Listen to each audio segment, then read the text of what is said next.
Assalamualaikum warahmatullahi wabarakatuh. Jadi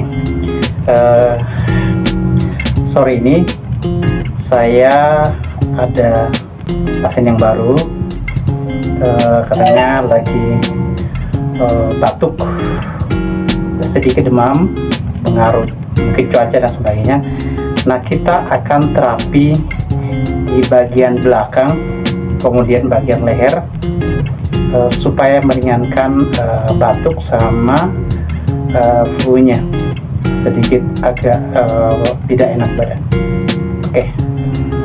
Nah, kali ini kita pakai minyak gosok cap anoa. Jadi minyak gosok cap anoa ini minyak gosok khas yang spesial, bagus sekali dipakai untuk mulut ya. Bismillah.